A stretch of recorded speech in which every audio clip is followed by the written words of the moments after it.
22 feet 25 feet से लेके सभी मंडल के मैं जैसे मूर्ति बनाता था वैसे ही इस साल भी उन सभी मंडलों की मूर्तियाँ मैं बना रहा हूँ।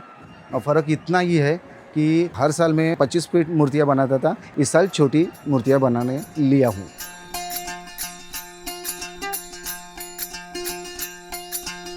मूर्ति छोटा हो या बड़ा हो, मूर्ति मूर्ति है।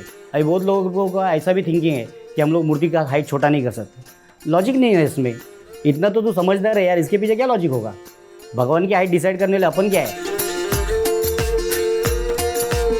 मुंबई का राजा एक फेमस गणपति, और वो गणपति हर साल जगह पे बनता था। और इस साल कोरोना के पार्श्वभूमि में चांस मिला, वो है प्योर शाडू मट्टी की प्रदूषण विरहित ऐसी मुंबई का राज्य की प्रतिकृति मैंने यहाँ पे कांदिवली में बनाई है।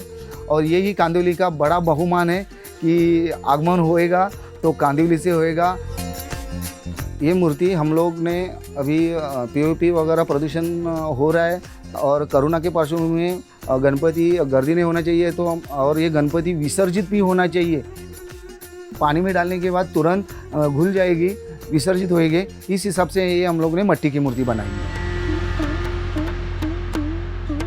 बहुत बड़ा अंतर हुआ इस साल। अभी ये जो कोरोना का सिचुएशन है, सबको मतलब वो यूनिवर्सल है प्रॉब्लम, बहुत बड़ा प्रॉब्लम इश्यू हो गया है कि जब डिसीजन लेने का टाइम आया तो मोस्टली सभी मूर्तिकारों ने हम लोग ने डिसाइड किया कि सोशल डिस्टेंसिंग मेंटेन करते हुए हम लोग कितना मूर्ति बना सकते हैं। 3 फीट्स मैक्सिमम ऑफ 3 फीट्स। समझो बड़ा मूर्तियाँ करने से प्रदूषण होता है, वापस गर्दी होता है, जमा होता है, तो उससे कोरोना बढ़ना नहीं चाहिए। इसलिए हम लोग ने प्रिकॉशन लेके ये सब निर्देश सुनकर हम लोग ने ऐसे निर्देश निकाले कि 3 या 4 फीट के हम लोग मूर्ति बनाएंगे मट्टी के। जब आप ये चीज़ बनाते हो 2 लोग इजी से कैरी कर सकते हैं, इजीली कैरी कर सकते हैं। विसर्जन के लिए आपको बहुत इजी हो जाता है। सेफ डिस्टेंस होना चाहिए। कोरोना को अपने को भगाना है तो सामाजिक दृष्टि जो रखते हैं तो वो प्रिकॉशन लेंगे ही, और कम से कम 2 आदमी उठा सकते हैं। इतनी छोटी हम लोग मूर्तियाँ बना रही है, 3 इंच से लेके 3 से 4 फीट तक। Some main reasons are there to avoid POP ज़्यादातर हो सके, क्योंकि बहुत बड़े जो मूर्ति होते हैं 15 फीट के ऊपर, उनका क्वांटिटी से कंपेयर करें तो घरगुती मूर्ति they are very much in large numbers. So even if we are able to compress it to some extent, that will be very good. प्रदूषण कैसा न होना चाहिए वो देखिए। बड़ी मूर्तियाँ मीडियम रखिए प्लास्टर की, तो छोटी मूर्तियाँ रखो मट्टी की। बड़ी बड़ी मूर्तियाँ क्यों चाहिए? क्या शोषा करना है किसी को, अपने को प्रोजेक्ट करना है, अपने मंडलों को प्रोजेक्ट करना है? अभी ये भी बहुत बड़ा स्टेटमेंट हो जाएगा। लेकिन कैसा, मैं बोला ना, इंडिविजुअल थॉट है। तुम लोग छोटा हो बड़ा हो, गणपति है, वो विसर्जन करना है उसको ठीक से ढंग से। अभी अनंत चतुर्थी के दूसरे दिन जो समंदर पे होता है सीन, वो हर साल देखा जाता है, हर साल सोशल मीडिया पे घूमता है वो।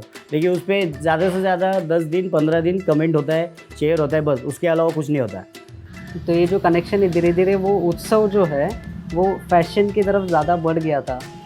तो that's why I strongly believe this is a message of nature. उत्सव को उत्सव जैसे मनाना बहुत ज़रूरी है, उसको उसका इम्पोर्टेंस उत्सव जैसे मिलना चाहिए, नॉट एज अ कॉम्पिटिशन और अ फैशन। सबसे भगवान के ऊपर जिसका भरोसा है वो यही समझता है। भगवान जो दिन लाएगा ना वो दिन देखना पड़ता है। अब हम बात करता है वो भी भगवान के हिसाब से ही बात करता है।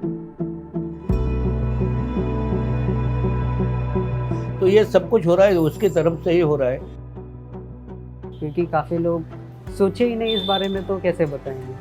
अब हम बता रहे हैं तो थोड़ा आप भी सोचने की, समझने की कोशिश कीजिए क्यों ये ज़रूरी है, ये एक डेवलप करना, ये चेन डेवलप करना क्यों ज़रूरी है।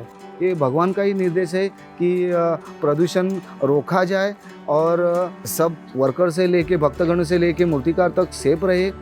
तो अभी जैसे जैसे दिन नज़दीक आएंगे तो लोगों का एनर्जी लेवल भी बढ़ता जाएगा। भले एनर्जी लेवल बढ़े, लेकिन वो दिमाग में रखे कि अपना सिचुएशन क्या है। अरे निसर्ग का आपत्ति है, अभी ये तो हम लोग को झेलना ही पड़ेगा।